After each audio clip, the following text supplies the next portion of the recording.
hoje, no nosso quadro de entrevistas do espaço da Eviva Teresina, nós vamos falar sobre o Setembro Amarelo, que é o mês de prevenção ao suicídio. Para nos dar mais detalhes sobre esse assunto, a gente conversa a partir de agora com a Carol Maranhão, psicóloga. Seja bem-vinda ao nosso programa. Obrigada.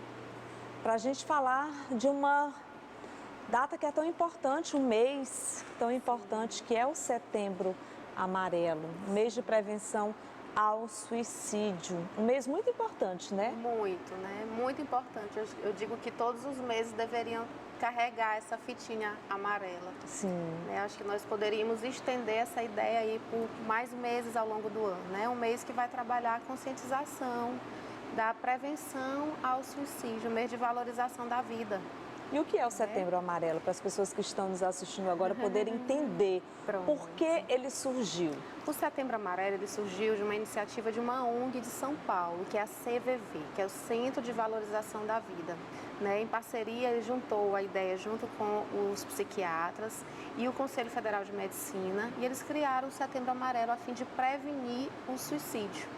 A gente sabe que o índice de suicídio só tem crescido. Sim. A Organização Mundial de Saúde nos alerta que até 2020 a depressão será uma das doenças mais paralisantes, mais impactantes, mais incapacitantes do mundo. Então, infelizmente, a gente está vendo aí esse crescimento exorbitante, por sinal, hein? Isso. E os jovens, inclusive, né? Sim. O índice de suicídio entre crianças e jovens, adolescentes, pré-adolescentes, tem crescido. Sim. E a gente precisa falar disso. Por que que cresce? Por que que apesar de Setembro Amarelo, por que que apesar de nós falarmos sobre isso com mais frequência, por que que esses números têm crescido? Entendi. A gente precisa falar disso, conversar sobre isso. Quais são os gatilhos, hein, Carol? O que leva o jovem a isso? O que vocês hoje, dentro da psicologia e dentro do que se é estudado, porque pesquisas são feitas o tempo todo, o que está acontecendo, hein? O que se percebe em consultório, em sede terapêutico? A gente está percebendo uma geração de filhos invisíveis. São aquelas crianças, aqueles adolescentes, aqueles jovens que eles estão num contexto social, mas eles estão afastados de um contexto familiar. Eles são membros de uma família, mas eles não se sentem fazendo parte dessa família. Não tem sido desenvolvido um vínculo de afetividade com essas crianças, com esses jovens. Entendi. As crianças estudam muito. A carga é muito grande para as crianças, né? Se a gente for parar para pensar, Sim. Carol, antigamente, por exemplo, na minha época de infância, eu brincava muito, eu tinha contato com a natureza, com as pessoas, Sim. com os amigos, com os meus pais, né? Hoje eu vejo uma infância totalmente diferenciada, uma infância da internet, né? As crianças, gente, é impressionante, mas assim, eu tenho casos, inclusive, de amigas minhas que eu vejo, por exemplo, crianças de 1 ano e pouco, 2 anos, já com o celular na mão e já fazendo assim com o dedo, sabe? É uma fase muito difereestá e eu fico assim, nossa, eu nem sei como seria criar meus filhos hoje se eles fossem pequenos, porque está tão diferente. Tá diferente. O que acontece? A gente está trabalhando mais, As mulheres saíram de casa para trabalhar, a gente tem trabalhado muito. Então, quando nós chegamos em casa, quando a gente chega em casa, a gente quer ter um pouquinho de descanso. E aí, às vezes, a gente já está enfadada, já está... Eu digo que ser mãe, não pensem mães que nós somos perfeitas, porque nós não somos perfeitas, Sim.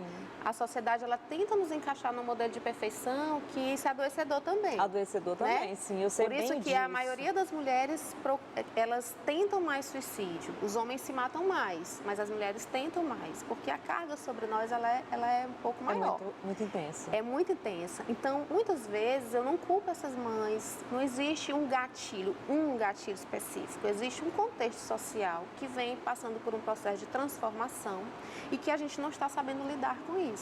Mas sabe uma coisa que eu vejo bem agravante, Carol?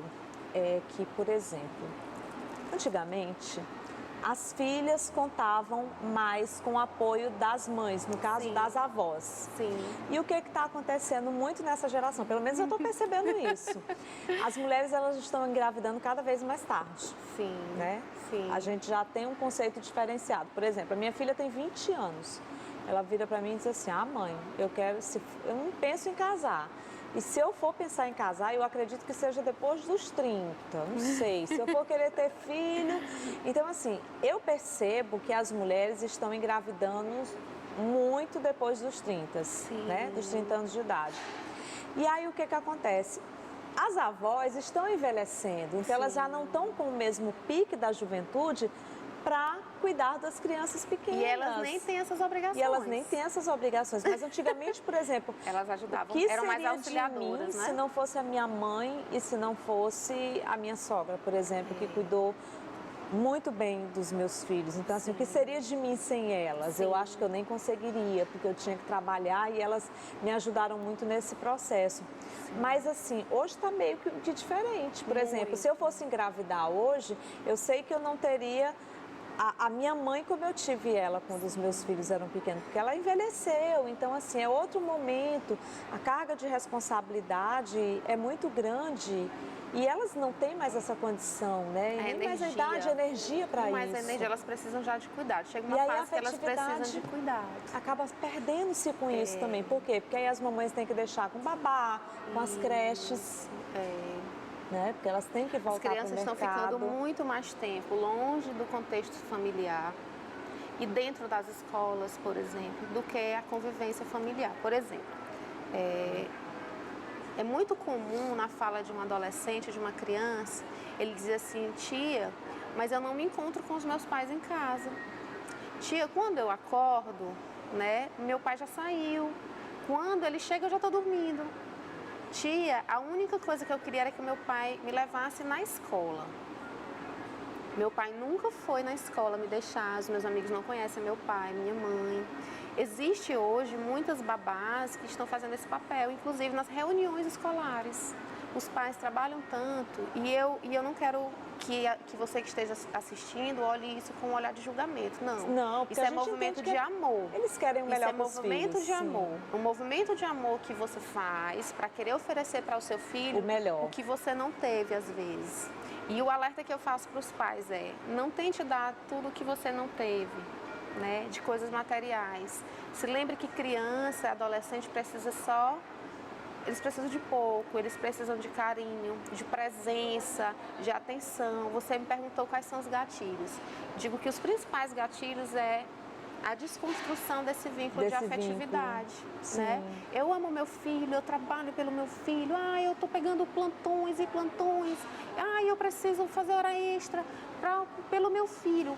Mas será que vale isso que ele quer? É isso que ele quer? Será que realmente é isso que ele está precisando? Será que ele está precisando do celular mais caro? Será que ele está precisando ter uma agenda tão atribulada de curso de inglês e aula disso, daquilo outro? Será? Eu acho que começa de um contexto social que nós promovemos mesmo, a gente aqui promove. A gente aqui promove. A gente aqui promove, quando a gente cobra muito, quando a gente se ausenta muito, quando a gente terceiriza a educação dos nossos filhos, quando a gente terceiriza a nossa felicidade, quando a gente atribui ao outro a responsabilidade dele nos fazer feliz. E aí eu já saio do contexto do adolescente e vou para o adulto. Por que homens se matam mais? Por que mulher tenta mais? Né? Que desconstrução é essa de que eu só consigo ser feliz se eu tiver alguém? Né? Por que terminar um relacionamento é um gatilho para eu cometer um suicídio? Entende? Então, que tempo que eu não tenho para olhar para mim, para eu entender que a solitude é algo importante, que eu preciso me bastar. A criança, o adolescente, o adulto, eles começam a mostrar que tem alguma coisa errada, eles começam a dar o sinal. Mas o que me preocupa? A ignorância, talvez, de algumas pessoas de achar que aquele sinal é tipo para chamar atenção e não dar atenção, realmente precisa aquilo, né? Sim. Tipo, você está querendo inventar coisa, você está querendo não sei o que, não sei o que. Fazer chantagem. Fazer chantagem. Não façam isso. Não façam isso. Se dentro da sua casa, no seu trabalho, se você está percebendo que tem alguém que está diferente, que já está chamando a tua atenção, que está querendo te dizer alguma coisa, ajude essa pessoa. Sim. A gente tem um CVV, por exemplo, né, que pode ajudar de forma gratuita, por sinal. Sim. E assim, é importante demais essa sua fala e eu gostaria de complementar com... O que a gente percebe em consultório e nos estudos é que os pais sentem vergonha de assumir que o filho tem depressão. Sim. E aí, muitas vezes, eu preciso ser ríspida com alguns pais. Eu digo, você prefere carregar, ressignificar esse sentimento de vergonha ou você prefere enterrar seu filho? Enquanto você estiver olhando para esse contexto como algo que lhe traz vergonha e você realmente não tomar as providências que você precisa tomar, ele vai continuar em situação de risco e amanhã pode ser tarde demais. Tarde demais. Né? Eu sempre digo, nunca subestime a mente humana. Nunca diga assim, aquela pessoa nunca vai se matar. Nunca diga isso, porque a gente não sabe o que se passa no território da mente de ninguém. Quando alguém dá sinais, quais são os sinais? São sutis, né? É um afastamento, é um isolamento, é uma palavra tipo, eu queria sumir. Eu queria sumir do mapa. Não tenho vontade de viver. Isso não nada faz sentido. Entenda, o depressivo, ele realmente não vê sentido em nada. Ele não vê sentido em se arrumar, ele não vê sentido em ganhar sair, um presente. ele não vê sentido Ele ganha, mas não dá muita importância, né? Ele perde o prazer pelas coisas, né? O depressivo, ele não sente vontade, ele não tem energia para fazer uma atividade física. Às vezes eu vejo as pessoas dizendo, mas a gente paga academia e não vai, não sei o quê. É como se você estivesse lidando com um paciente oncológico já acamado, no nível do câncer já bem avançado, e tu olhasse para ele e tu dissesse assim, não, ele não levanta daí porque ele não quer. Mas é porque não tem força, né? Não tem. A diferença é que o câncer físico, né? Eu estou vendo o cabelo caindo, eu estou vendo a mudança da cor da pele, eu estou vendo a debilidade física. No câncer da alma, que é a depressão, a gente não vê nada disso. Não vê nada disso. A gente olha e vê alguém... Olha e vê tudo normal. Perfeito. E aí é onde a gente se perde. Por que a escola tem identificado mais? Porque eles têm passado mais tempo na escola. Na escola. Logo, a aproximação, a convivência é maior com os professores, com os colegas, né? Com a escola em si. E a escola tem identificado muito. Inclusive, já existe uma lei para que as escolas façam os registros dos casos de automutilação e de suicídio. Né? Quando se fala em suicídio, eu digo assim, os números que a Organização de Saúde coloca para a gente de suicídio é um número, eu digo que assim, é pequeno. É uma estimativa. É uma pequena estimativa, porque por trás dele existem os casos que não são registrados como suicídio. Sim, sim. Entende? Então, por conta disso, se você for fazer hoje, por exemplo... Até a própria família, que muitas vezes não quer dizer que ali foi um suicídio. Não. Inclusive, eles escondem. Isso. Não se pode tocar nesse assunto. O velório é feito de forma muito rápida, né? Todo esse processo de luto, ele não... Nem o luto presencial, de ter o corpo ali, da despedida, é tudo muito rápido. Muito rápido. Para que a notícia não... Entende? Não vazem. Então, tabu. O que está matando as pessoas? A ignorância e o tabu, né? Ajuda a gente encontra. Você que está assistindo, eu posso ajudar? Eu não sou psicólogo, não sou psiquiatra, né? Não sou terapeuta. Eu posso ajudar? Pode. Como que eu posso ajudar? Seja um ombro amigo. Pode ser até um voluntário da CVV, Ouça, né? Também. As pessoas. O problema é que muitas vezes, quando as pessoas querem ajudar, elas se preocupam mais no que elas vão falar para a pessoa do que em ouvir o que a pessoa tem para dizer. Porque muitas vezes eles querem falar mesmo, e eles querem falar. Seja um ouvido. Tem a história do ombro amigo? Tem. Você vai ser o ouvido amigo. Você vai ouvir só. Não se preocupe em julgar. Até o conselho que, por mais que você esteja fazendo da melhor das boas vontades, mas você é tão bonita, por que você está sofrendo assim? Vai se matar, você tem tudo. Isso para ele já agrava o quadro. Então, ouça, né? Muitas vezes o que a pessoa só quer, a única coisa que a pessoa quer é alguém que escute sem dar conselho. E muitas vezes, quando você realmente não tem essa orientação, você pode procurar ajuda, né? Eu vou conferir agora com você, viu, Carol Maranhão, uma matéria que mostra que o Hospital da PM está atendendo pessoas que sofrem com a depressão. Veja. Essa mulher que não quer ser identificada, na verdade, é uma mãe assustada com o comportamento da filha mais velha, diagnosticada com depressão e que por 2 vezes tentou interromper a vida. Começou a se afastar mais da família, começou a ficar muito tempo no celular, muito tempo sozinha e não queria comer, não queria conversar, queria só dormir e eu comecei a notar esse tipo de comportamento. E depois ela veio no ápice, já foi quando ela não suportou mais e tomou umas medicações, aí foi quando eu descobri que ela estava realmente com depressão. O socorro veio por meio do setor de psicologia do Hospital da Polícia Militar do Piauí, que nos últimos meses tem registrado um alto fluxo de pessoas com quadro depressivo. Lá ela foi muito bem recebida, nós somos muito bem recebidos desde o início, desde a entrada até o encaminhamento a psicóloga, psiquiatra, com diferencial, humanizado mesmo, pensando na gente, não pensando só no hospital, não, pensando na pessoa, pensando no problema da pessoa. Somente aqui no Hospital da Polícia, de 8 pacientes que procuram o serviço de psicologia, 4 são diagnosticados com depressão e ideação suicida. É uma população que cresce a cada dia e que exige um melhor preparo dos profissionais de saúde. Keila Costa, que é supervisora do setor de psicologia do HPM, explica que diante dessa triste realidade, os profissionais tiveram que mudar as práticas de atendimento de psicologia para atender a grande demanda. Comportamento suicida, ideação suicida e automutilação a gente encontra com mais frequência no público adolescente e adulto jovem, né? Nas crianças de menor idade, geralmente é o TDAH, e nos adultos, propriamente dito, um número muito crescente de depressão. Dentro desse viés e dentro dessa perspectiva de aumento desses números cada vez maiores, né, da nossa população, aqui no Hospital da Polícia a gente tem pautado as nossas práticas numa mudança. A gente tem trabalhado mais com a mudança de comportamento, atividades voltadas para o cognitivo. Atualmente, o Hospital da Polícia Militar do Piauí tem sido referência no atendimento ambulatorial de psicologia.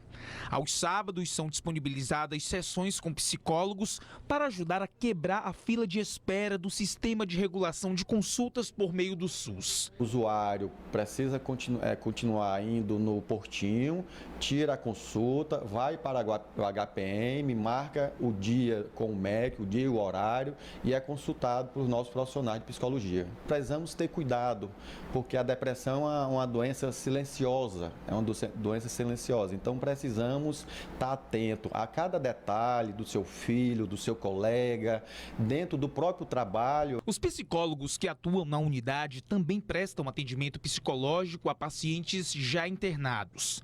A triagem é feita antes das cirurgias, por exemplo. Os que são identificados com depressão seguem para acompanhamento com psiquiatras e terapeutas. Nesta terça-feira é comemorado o Dia do Psicólogo, profissional que ajuda a aliviar dores. Para os que trabalham no HPM, a meta é sempre salvar vidas. A gente precisa discutir assuntos que outrora eram tabus. E a população ela pode ter certeza que o profissional da psicologia é bem preparado, capacitado, é aquele que sim pode te ajudar a manter sua vida saudável. E olha que maravilha, né? Que coisa boa a gente poder divulgar isso aos nossos telespectadores, porque você tocou num ponto que me chamou a atenção no início da nossa entrevista, Carol. Eu não tenho condições de pagar um psicólogo, eu não tenho dinheiro para levar o meu filho. E aí fica deixando. As pessoas, às vezes, é a falta de informação, né? Então, assim, existem algumas soluções. Por exemplo, a gente viu agora essa matéria aí do Hospital da PM, que está atendendo de forma gratuita, né? E tem, gente, a gente tem que buscar, né? Procure o posto de saúde do seu município, do seu bairro, da sua cidade. Vá, procure, marque uma consulta. Demora. Ah, doutora, mas pelo SUS demora. Meu amor, espere. O tempo que for necessário. Tenha paciência. Aquela história, é melhor você ter uma consulta agendada para daqui a 30 dias do que você não ter agendada para nenhum dia. Sim, para nenhum dia. Né? E se você tem se você vê que tem a questão mesmo, que está precisando, pelo amor de Deus, gente, vamos nos unir, porque famílias inteiras podem ajudar. Hoje a gente tem aí, por exemplo, a tecnologia a nosso favor. É muito comum você ver nas redes sociais pessoas fazendo vaquinha, pedindo ajuda, sabe? Sempre tem alguém que pode ajudar. Sim. Então, eu tenho certeza que todo ser humano, ele tem alguém que ele possa pedir ajuda. Sim. É um amigo, às vezes não tem aquela condição, a própria escola, mas existem pessoas cada vez mais solidárias no sentido de poder ajudar, sim. A gente se une muito mais para julgar do que para ajudar, né? Socialmente falando, a gente se une muito mais para a gente rotular, né? Sim, pra gente julgar. Então, ainda mais em tempo de rede social, Carol, tá todo mundo achando que a internet é terra sem lei, né? Verdade. Então, cada vez mais a gente vê isso. Inclusive, por falar em internet, fique atento aos sinais também nas redes sociais, postagens, né? Fotos, né? Comentários, os indícios, né? Os sinais que eles dão, hoje eles estão utilizando muito a internet, os jovens, né? Então, a gente já conseguiu fazer uma prevenção de um suicídio de um jovem que tinha acabado de postar, de colocar, e a amiga viu, ligou para a mãe do jovem, quando ela entrou no quarto, conseguiu conduzir. Conduzir, já pensou? Entendeu? Então, a gente tem que estar atento. Tem que estar atenta o tempo todo. E procurar ajuda mesmo, né? E a família, os amigos, com certeza, eles vão fazer a diferença, eles podem ajudar. E falar de coisas boas, né? Uma coisa também que previne é falar de coisas boas, né? A gente tem que ter o hábito de falar de coisas boas, falar de bênçãos, falar de conquistas, falar do quanto é bom a vida. Apesar de todas as dificuldades, mas viver é muito bom. E a gente tem que aproveitar cada momento da nossa vida, né? A gente tem vida, cada segundo, tem saúde, tem tudo a nosso favor, minha gente. Bora aproveitar a nossa vida e ajudar também as pessoas que precisam. Ser canal de bênção para as pessoas, né? Amém. Amém. Eu espero que você aí tenha gostado da nossa entrevista. Vamos ficar atento, o mês de setembro está começando. Esse é um mês muito importante, que é o Setembro Amarelo. Você aí que está nos assistindo agora, pode ser um voluntário do CVV, pode ajudar também, né? Pode escutar mais as pessoas e pode pedir ajuda caso você não consiga ajudar aquela pessoa. O importante é que a gente se una em relação a isso, né? É um movimento de amor. Movimento de amor. Até a próxima semana com mais um entrevistado especial direto do espaço da Eviva Teresina para você.